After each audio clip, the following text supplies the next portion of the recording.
साई राम। जब मैं स्वामी के विद्यालय में छात्र था तब हर साल अखंड भजन के समय हैदराबाद से युवा आते थे एक समूह में। वे रात के बीच में ऐसा ऊर्जावान गायन करते थे कि हम सभी लोग झूम उठते थे, हम सब प्रभावित हो जाते थे और मतलब इतना शक्तिशाली, इतना तेज भजन गाने में बहुत मजा आता था। ये युवा समूह जो है हैदराबाद से, वे लोग स्वामी के लिए अपने जान भी देने के लिए तैयार थे। इसलिए वे स्वामी के लिए जीते थे और स्वामी के लिए मरने के लिए भी तैयार थे। वे बहुत सेवा करते थे। हैदराबाद से पुट्टपर्ती तक वे अपने साइकिल चला के आते थे, वाह, और रास्ते में बहुत सेवा भी करते थे। कैंटीन में सेवा करना और पुट्टपर्ती प्रशांति निलयम, कहीं भी जो भी सेवा करना है वो करने के लिए ये तैयार होते थे। इन्होंने एक गाना भी बनाया था, साई मात बिड्डलम अंदरम, और इस गाने में उन्होंने स्वामी के इतने सिद्धांतों को भर दिया कि स्वामी खुद बताए कि मेरे जिंदगी का जो भी सिद्धांत है वो सभी सिद्धांत इस गीत में प्रकट होते हैं। इसलिए ये गीत सभी लोग को सुनना चाहिए, सभी लोग को सीखना चाहिए और गाना चाहिए। और इस हैदराबाद युवा समूह में एक विशेष व्यक्ति है वाई श्रीनिवास। अब वाई श्रीनिवास को स्वामी बहुत सारे जिम्मेदारियां सौंपते थे। एक बार ऐसा हुआ कि स्वामी ने उसे एक जिम्मेदारी सौंपा था और वो उस कार्य को अच्छी तरह से पूर्ण रूप से निभाया था, लेकिन ये निभाते समय उसे बहुत विरोध का सामना करना पड़ा। काफ़ी बड़े लोगों को और ऑर्गेनाइजेशन के लोगों को उसकी कार्य की रीत पसंद नहीं आई और वे बहुत उस पर गुस्सा किए, उसको बहुत कठिनाइयाँ दिए। अभी श्रीनिवास को बहुत बुरा लगा। इसके लिए नहीं कि ये लोग मुझे डांट रहे हैं, ये लोग मेरे बारे में बुरा सोच रहे हैं। उसे लगा कि स्वामी का कार्य जो है मैं ऐसे कर रहा हूँ जिसके कारण बहुत लोग निराश हो जा रहे हैं। इससे मैं जानता हूँ कि स्वामी भी निराश हो जाएंगे, तो इसलिए मतलब मैं स्वामी को अपना मुंह भी नहीं दिखाना चाहता हूँ। तो वो पुट्टपर्ती जाना बंद कर दिया। लेकिन क्या करे, स्वामी को मुंह नहीं दिखाना चाहता है, लेकिन स्वामी का सुंदर मुख को देखना चाहता है। तो इसलिए वो पुट्टपर्ती जाता था, लेकिन कहीं पीछे बैठकर स्वामी का दर्शन करके निकल जाता था। देखिए, जब हम पर कोई तनाव या दबाव पड़ता है तो हमारे भीतर जो है वो बाहर निकलता है। अभी अगर आप एक नींबू को लेकर उस पर दबाव डालोगे तो खट्टा रस निकलेगा, लेकिन वही आप अगर एक खीरा को लेके उस पर दबाव डालोगे तो फीका रस निकलेगा। लेकिन अगर एक अंगूर आप लेते हैं और उस पर आप तनाव और दबाव डालते हैं तो मीठा रस निकलेगा। उसी प्रकार जब हम पर तनाव और दबाव पड़ता है, हमारे भीतर जो है वही बाहर निकलता है। और श्रीनिवास के भीतर वो रस था जिसके कारण वो स्वामी से छुपने लगा। उसे लगा कि अगर स्वामी मेरे मुंह देखेंगे तो वे और भी निराश हो जाएंगे। लेकिन वो ये नहीं जानता था कि स्वामी उसे एक सबसे अमूल्य सबक सिखाने वाले हैं। प्रेम स्वरूप आप सभी लोग येशुदास जी को जानते ही होंगे। भारत के वे प्रसिद्ध गायक हैं जो भक्ति गीत गाते हैं। वे जन्म से ईसाई है, लेकिन ऐसे एक भी भगवान नहीं है जिन पर इन्होंने गाना नहीं गाया। इन्होंने 13 भाषाओं में गाना गाए हैं और इनका एक Guinness book of world records भी है कि इन्होंने एक दिन में 11 गाने रिकॉर्ड किए। वाह! इनको बहुत सारे पुरस्कार मिले हैं और भारत के दूसरा सर्वोच्च पुरस्कार जो एक भारतीय नागरिक को मिल सकता है, पद्म विभूषण, इससे भी इनको सम्मान किया गया है।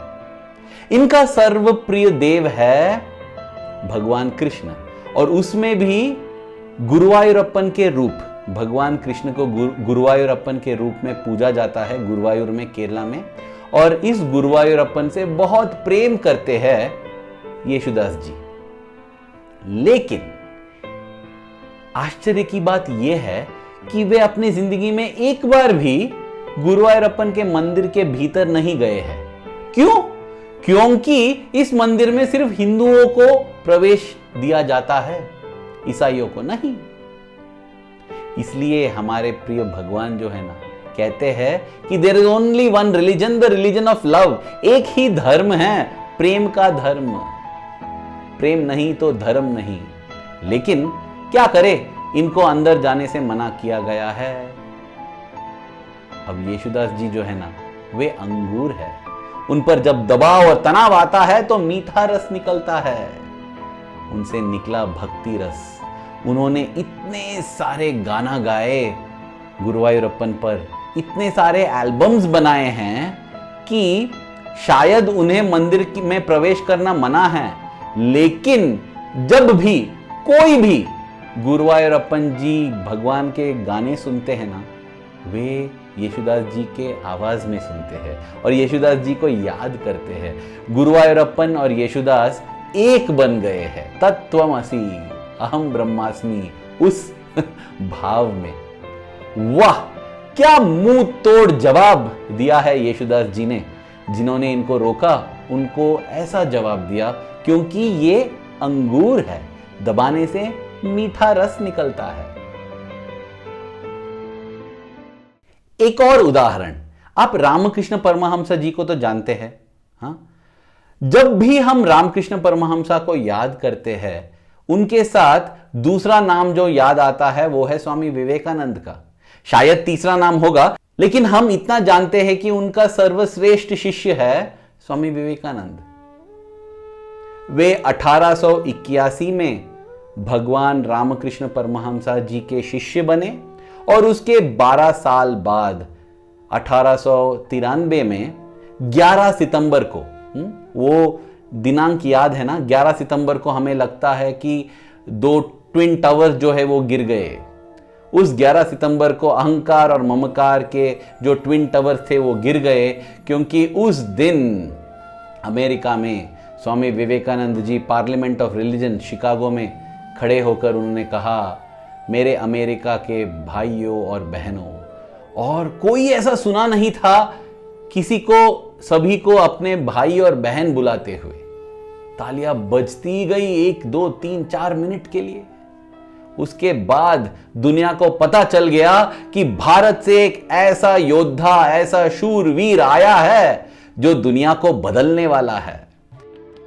उसके बाद स्वामी विवेकानंद जी अमेरिका में ही रहे कुछ सालों के लिए, और 4 साल में इतने सारे वेदांत के केंद्र स्थापित किए कि सब जगह भारत का सनातन धर्म का सिद्धांत और वेदांत फैलने लगे।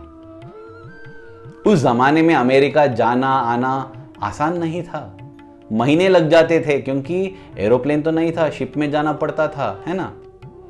सन 1897 में स्वामी विवेकानंद जी भारत लौटकर आए। आते ही 21 मार्च को वे दक्षिणेश्वर आश्रम जाना चाहते थे, जहां उनके गुरु रहते थे। इस समय परमहंस जी समाधि ले चुके थे, इसलिए वे शारीरिक रूप से तो नहीं मिल सकते थे, लेकिन वहां जाके वे ध्यान करना चाहते थे। लेकिन एक और आश्चर्य की बात, उन्हें वहां जाने से रोका गया। सोच सकते हैं, स्वामी विवेकानंद को दक्षिणेश्वर आश्रम में जाना मना है बताया गया। क्यों? क्योंकि वे अमेरिका गए थे, ऐसे लोगों से मिले थे और ऐसे जगह पे गए थे जिसके कारण वे नीच बन गए हैं, ऐसा कहा गया। सोचिए कैसे मूर्ख होते हैं लोग। हाँ, लेकिन स्वामी विवेकानंद जी को गुस्सा नहीं आया, क्योंकि वे अंगूर है। अंगूर पर दबाव पड़ने से मीठा रस आता है। वे नींबू नहीं हैं जिससे खट्टा रस निकलता है। तो विवेकानंद जी ने क्या कहा? उन्होंने कहा कि अगर जो मैंने किया है उससे मैं नीच बन गया हूं, तो मेरे गुरुजी और भगवान से मेरा यह प्रार्थना है कि मैं दुनिया का सबसे नीच बन जाऊं, क्योंकि वे जानते थे कि उन्होंने जो किया है उससे भगवान खुश होंगे। वो आत्मविश्वास है उनमें। इसलिए 1897 के बाद वे कभी भी दक्षिणेश्वर गए ही नहीं। उसके बाद वे सिर्फ 4 साल के लिए रहे इस धरती पर। उसके बाद उन्होंने भी समाधि ले लिया। लेकिन उस 4 साल में उन्होंने क्या किया? उन्होंने रामकृष्ण मिशन का स्थापना किया। बाप रे बाप, आज अगर रामकृष्ण परमहंस जी के सिद्धांत और उनके जो सीख है वो दुनिया भर में फैला हुआ है, वो रामकृष्ण मिशन के कारण है। और इस रामकृष्ण मिशन को किसने शुरू किया? जो लोग वहां दक्षिणेश्वर मठ में बैठे हुए थे वो लोग नहीं, लेकिन जो स्वामी विवेकानंद कभी दक्षिणेश्वर गए ही नहीं क्योंकि उन्हें रोका गया, उन्होंने स्थापित किया। कैसे अंगूर है, वाह भाई वाह। हमें भी ऐसा अंगूर बनना चाहिए। और उस दिन स्वामी श्रीनिवास को यही सिखाना चाहते थे कि श्रीनिवास तुम भी अंगूर बनो, क्योंकि वो जैसे जैसे छुप रहा था ना स्वामी से, एक दिन जब स्वामी दर्शन के लिए आए, स्वामी उसे ढूंढ निकाला, ढूंढ ढूंढ के, ए आ जाओ, इंटरव्यू में आ जाओ। और अंदर बुला के स्वामी पूछे, तू मेरे से मिलना नहीं चाहता है? हाँ, मुझ पर गुस्सा करता है, मुझसे दूर जाना चाहता है?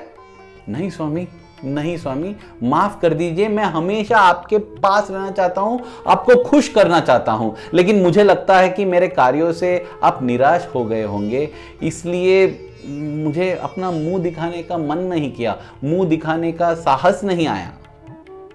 फिर स्वामी उससे कहते हैं, श्रीनिवास तुम्हारे दिल की बात सुनो, तुम्हें क्या लगता है तुमने गलत किया कि सही किया? स्वामी दिल से अगर बताऊं तो मुझे लगता है मैंने जो भी किया है सब सही किया है, सब आपके आदेश अनुसार ही किया है, लेकिन उसके कारण बहुत लोग निंदा कर रहे हैं, मुझ पर गुस्सा हो गए हैं, मैं क्या करूं स्वामी? तब स्वामी उसे बताते हैं, देखो श्रीनिवास, मैं अपने बालों से लेकर अपने पैरों के उंगलियों तक सिर्फ निस्वार्थ हूं, निस्वार्थ प्रेम हूं। फिर भी लोग मेरी निंदा करते हैं, लोग मुझ पर गुस्सा हो जाते हैं, मेरे बारे में झूठ फैलाते हैं। अगर मेरा ही ये हालत है तो तुम क्यों फिक्र करते हो? तुम्हारे दिल में जो सत्य है उस सत्य का पालन करो, तुम्हारे आत्मविश्वास को कभी जाने मत दो, हमेशा सत्य मार्ग पर चलते रहो। स्वामी ने श्रीनिवास को सिखाया कि तुम अंगूर बनो, जितना दबाव पड़ता है उतना मिठास फैलाओ। जब हाथी रास्ते पर चल के जाता है ना तो कुत्ते भौंकते रहते हैं, कुत्ते तो भौंकते रहेंगे, उनका काम ही है भौंकना, तो जानते नहीं है क्यों भौंक रहे हैं। गाड़ी के पीछे भौंकते भौंकते आते हैं, लेकिन जब गाड़ी रुक जाता है, मैंने ये देखा है मेरे कार के पीछे भी आते थे कुत्ते भौंकते हुए, आते हैं अभी भी, लेकिन जब गाड़ी रोक देता हूं तो कुत्ते को मालूम नहीं क्या करने का अब गाड़ी तो प्राप्त हो गया, लेकिन क्या करूं? नहीं, मैं जाके कोई और गाड़ी के पीछे भौंकने लगूंगा। बस कुत्तों का काम है भौंकना, लेकिन हाथी का काम है अपने रास्ते पर चलना। और रास्ते में अगर कोई आता है विरोध, पेड़ या कुछ, सबको गिरा के रास्ता बना के जाता है हाथी। वैसा हमें बढ़ना चाहिए, आत्मविश्वास के साथ और स्वामी पर विश्वास के साथ, फेथ एंड सेल्फ कॉन्फिडेंस। मैं भगवान से यही प्रार्थना करता हूं कि स्वामी हमेशा आपका प्रेम हमारे दिल में बने रहे और आपके प्रति हमारे दिल में जो प्रेम है वो बढ़ता जाए, ताकि हम भी अंगूर बन जाए और हम पर दबाव और तनाव आने पर हमसे भी आपके प्रति प्रेम का मीठा रस निकले। धन्यवाद। साईं राम।